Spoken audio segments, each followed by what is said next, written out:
السلام علیکم ورحمۃ اللہ۔ روزے کی حالت میں قے آ جائے یا کوئی شخص اچانک سفر کر رہا ہے، اچانک قے آ گئی یا تھوڑی سی آ گئی، منہ سے نکل گئی، تو ان ساری چیزوں کی صورت کیا بنے گی، شریعت کے احکام کیا ہے، کیا ان تمام صورتوں میں روزہ آپ کا جاتا رہے گا یا نہیں؟ یاد رکھے، چاہے وہ تھوڑا سا قے آئے یا تھوڑی سی الٹی ہو یا زائد ہو، اگر بے اختیاری ہے یعنی جان بوجھ کر نہیں، اپروپی نکل گیا یعنی آٹومیٹک نکل گیا، اچانک طبیعت بگڑنے کی وجہ سے اپنے آپ نکل گیا، چاہے وہ تھوڑا سا ہو یا زیادہ، چاہے منہ بھر کے ہو یا نہ ہو، اس سے فرق نہیں پڑتا، آپ کا روزہ نہیں جاتا ہے۔ یاد رکھیں، چاہے تھوڑا ہو یا زیادہ، بلکہ اس کی تفصیل تو باہر شریعت میں، قانون شریعت، یہ چھوٹی چھوٹی کتابیں جو ابتدائی جماعت میں پڑھائی جاتی ہیں وہ سارے طلباء کو معلوم ہے۔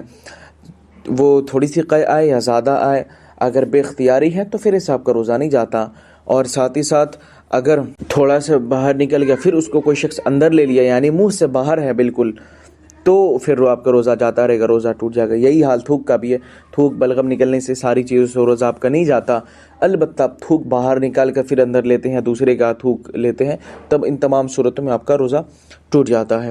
یہ وہ طریقے ہیں جن کا جاننا ضروری۔ اور دو مسئلے یہ ہے کہ بہت شارٹ میں اس کو میں بتاتا ہوں کیونکہ بہت پبلک میں غلط فہمی پھیل رہی ہے، اور اس کو آپ جان لیں۔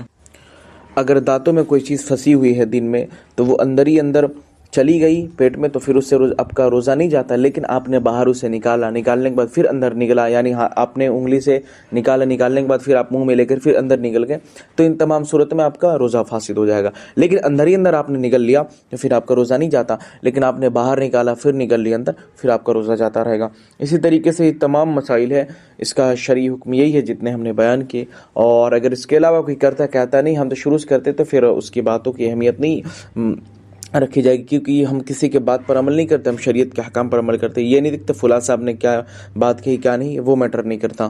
بلکہ آپ غور کریں۔ انشاءاللہ رمضان کریم میں آپ کوشش کریں بری چیزوں سے بچیں، ورنہ پھر کوئی فائدہ نہیں ہے، آپ عام دنوں کی طرح اس مقدس مہینے کو بھی ضائع کر دیں گے۔ السلام علیکم۔